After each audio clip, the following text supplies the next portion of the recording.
नमस्कार साथियों, आशा करता हूं कि आप सभी लोग बढ़िया होंगे।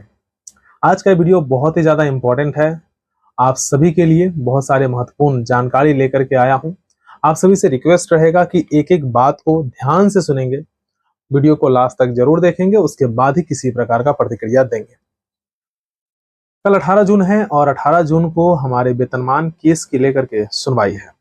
और ये जो डेट है 18 जून, ये आज नहीं मिला है। ये डेट हमें आज से 1 डेढ़ महीना पहले ही दे दिया गया था कि 18 जून को अगला सुनवाई होगा, जिसमें सभी लोग जो है बहस करेंगे।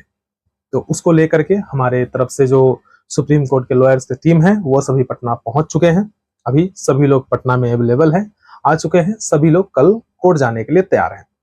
लेकिन कुछ बातें हैं जो आप सभी के बीच साझा कर देना जरूरी है। हो सकता है कि बातें कुछ और हो, और अगर हम आप सभी के बीच नहीं आए और बातें नहीं बताएं तो लोग जो है इसको मैनिपुलेट करने के लिए तैयार होते हैं। लोग तरह तरह की बातें करना शुरू कर देते हैं। तो इसलिए मुझे लगा कि सारी बातों को क्लियरली आप सभी के बीच पहले ही रख दिया जाए। लोग मुंह बाए खड़े हैं।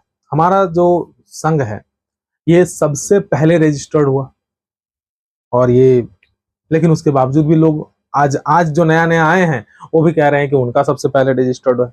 तब क्या कीजिएगा, लोग कुछ भी कर दे रहे हैं। ठीक है, तो इसीलिए मुझे वो लग रहा था कि कल कुछ भी हो और ये लोग कुछ भी पब्लिक में जो है बातें फैला दे। तो इसीलिए मुझे सतर्कता पूर्वक जो है आप लोगों के बीच आकर के सारी बातों को रखना पड़ रहा है। देखिए, हमारे तरफ से लॉयर आ चुके हैं। कल सभी लोग फिजिकली कोर्ट में जाएंगे, ये कंफर्म है अपने तरफ से। लेकिन कुछ समस्या है जो आप लोगों को भी साझा कर देना चाहते हैं। देखिए, इस 1 महीने के दौरान हमारे जो चीफ जस्टिस थे, जिनके कोर्ट में हमारा केस चल रहा था, वो रिटायर हो गए। ठीक है, उनके जगह पे नया चीफ जस्टिस आए हैं। उसके बाद एक तो ये घटना हुई। उसके बाद क्या हुआ कि जो सरकार की तरफ से जो पैरविकार थे, जो उनके लॉयर थे पीके शाही, वो भी त्याग पत्र दे दिए। वो भी अपने पद से जो है त्याग पत्र दे दिए। अब उनके जगह पे कोई दूसरा आया। अब इस केस में, जो केस चल रहा था, जिसका बहस होने वाला था, उस केस को लेकर के अभी हाल फिलहाल में क्या हुआ कि इसके जो भी जज थे वो भी बदल गए, और जो ऑपोजिशन के जो लॉयर थे वो भी बदल गए। ठीक है, तो हो सकता है कि कल जो है हमारा सुनवाई न हो, और इसकी ज्यादा संभावना है। क्यों है वो भी मैं बता देना चाहता हूं। केस को लेकर के डेट तो 1 महीना पहले ही दे दिया गया था कि 18 जून को सुनवाई होगी, लेकिन आज के लिस्टिंग में वो नहीं है। मतलब कल हमारा सुनवाई को लेकर के कोई लिस्टें नहीं है, लेकिन हमारे तरफ से तो टीम सुप्रीम कोर्ट से आ चुके हैं पटना। अब क्या करेंगे, बिना सुनवाई के चले जाएंगे। और साथ ही साथ अगर मान लेते हैं बिना सुनवाई के चले जाएं तो अगला डेट कब पड़ेगा इसका कोई गारंटी नहीं है। क्योंकि फिर आप लोगों को बता देना चाहते हैं कि 11 जुलाई को ये चीफ जस्टिस जो है वो भी रिटायर कर रहे हैं। तो इस मतलब प्रक्रिया में एक केस और भी लंबा खिंचता हुआ चला जाएगा। देखिए, जो टेक्निकल चीजें हैं वो आप सभी के बीच रखना जरूरी है। ठीक है, अब क्या कर सकते हैं, जज रिटायर होने हैं तो उनको मना कर देंगे कि मत आप रिटायर मत होइए, या किन्हीं को त्याग पत्र देना है तो उनको रोक थोड़ी देंगे कि आप त्याग पत्र मत दीजिए। तो इसी कारण से अब जो प्रक्रिया हो रही है तो हम लोग उसी में कोशिश कर रहे हैं कि कल किसी भी हाल में जो हमारे ऑपोजिशन ने, हमारे जो साथ वाले जो और एक केस चल रही है, जो टैग है हमारे केस से, उनके लॉयर से बात करने की कोशिश की जा रही है। उनको भी कहा जा रहा है कि भाई कल आप भी आइए, और आने के बाद हम लोग करते हैं इसको मेंशनिंग करवाते हैं, और कहते हैं कि 18 जून का डेट आपको पहले से डिसाइडेड था। हमारे केस में सलमान खुर्शीद सर अपियर होने वाले हैं, और इस परिस्थिति में क्योंकि भाई छोटा मोटा वकील है नहीं, उनको लाने के लिए बहुत सारे खर्च करने पड़ते हैं और बहुत तरह की चीजें हैं जो देखनी पड़ती है। उसके बावजूद आप नहीं कर रहे हैं सुनवाई, तो इसको लेकर के कल जो है मेंशनिंग करवाया जाएगा, और करवा करके या तो कल बहस करने के लिए कहा जाएगा, या तो कहा जाएगा कि भाई आप जल्दी से 2 से 3 दिनों के अंदर में जो है, या 1 सप्ताह के अंदर में डेट डिसाइड कीजिए और इस पर बहस करवाइए। तो ये है कंप्लीट अपडेट जो आप लोगों के बीच वेतनमान केस को लेकर के रख दिया गया है। हमारे तरफ से लॉयर पहुंच चुके हैं, और हम लोग कोशिश यही कर रहे हैं कि कल किसी भी हाल में बहस हो जाए।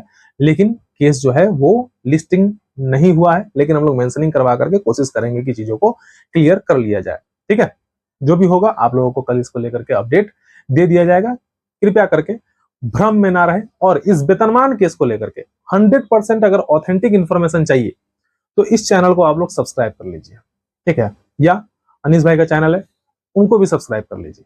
यही 2 चैनल है, बीआरबीएस का जो चैनल है, यही 2 चैनल है जो आपको वेतनमान केस को लेकर के या किसी भी चीज को लेकर के मैनिपुलेट नहीं करेगा। फैक्चुअल जो इंफॉर्मेशन होगा वो फैक्ट आप लोगों के सामने रखेगा।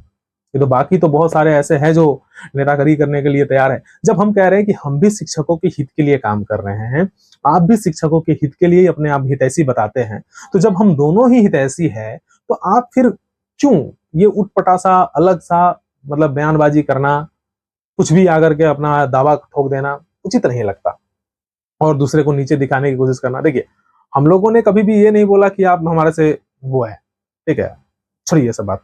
लेकिन जब अगर कोई उंगली करेगा तो गलत बोलेगा तो वहां पे जवाब देना फिर लाजमी है, क्या करेंगे, फिर बोलना तो पड़ता है। चलिए, हो गया। अब बात आते हैं हमारा ट्रांसफर को लेकर के। आज नियमावली पास होने को लेकर के बहुत सारे लोग इंतजार में थे, टकटकी लगाए हुए थे कि 17 तारीख को जो है नियमावली पास हो जाएगी, और ऐसा जो है बहुत सारे मीडिया चैनल्स में चल रहे थे। लेकिन उसके बावजूद भी आप लोगों को मैं बता दूं कि कल ही मैंने यूट्यूब पोस्ट के माध्यम से आप लोगों को बता दिया था कि आज नियमावली को लेकर के मतलब बातें नहीं बन सकती है, नियमावली जून अंतिम सप्ताह तक आएगी। अब आप मुझे बोलेंगे कि ये इन्फॉर्मेशन आप तक कहां से आया, तो हमारे प्रदेश अध्यक्ष अनीश भाई जो है कुछ दिन पहले मंत्री जी से मिलने गए थे, तभी उनको ये जानकारी मिल चुकी थी कि 17 तारीख को नियमावली पास नहीं होगी, ये जून के अंतिम सप्ताह में जाकर के पास होगा। हो सकता है अंतिम सप्ताह कहने का मतलब है 24 या 25 जून तक। तो उनको ये जानकारी पहले ही प्राप्त हो चुकी थी, उन्होंने हमें बताया और हमने फिर आप लोगों के बीच कल जो है ये जानकारी को रखा। तो इसीलिए ज्यादा परेशान होने की आवश्यकता नहीं है। देखिए, हो सकता है कि 24 या 25 जून के बीच जो है आप लोगों का नियमावली पास कर दिया जाए। एक सप्ताह का देरी है और इतना भी उतावला होने से अभी तत्काल में हम मान सकते हैं 1-1.5 साल से आप लोग परेशान है, हम लोग भी परेशान है, सभी लोग परेशान है, लेकिन बहुत ज्यादा उतावला होने से काम नहीं चलेगा। अभी इसमें बहुत समय लगेगा। आप ये सोच रहे हैं सप्ताह 10 दिन 15 दिन में काम हो जाएगा, तो ये पॉसिबल नहीं है, ये लंबा खींचेगा। याद रखिएगा, जो आज से 1 साल पहले जो ट्रांसफर प्रक्रिया हुई उतना लंबा तो नहीं, लेकिन लंबा खींचेगा। इस बात को ध्यान में रख करके माइंड में कब करके चलिएगा। लेकिन ट्रांसफर कोशिश किया जाएगा कि ज्यादा से ज्यादा लोगों का ट्रांसफर किया जाए, ठीक है। इस बात को लेकर के हम लोग सकारात्मक है। देखते हैं 24-25 तारीख तक क्या होती है, और वेतनमान को लेकर के जो कल की केस को लेकर के बातें हैं, तो वो कल क्या अपडेट होता है फिर आप लोगों के भी सामने साझा करते हैं। तब तक के लिए जय हिंद, जय बिहार।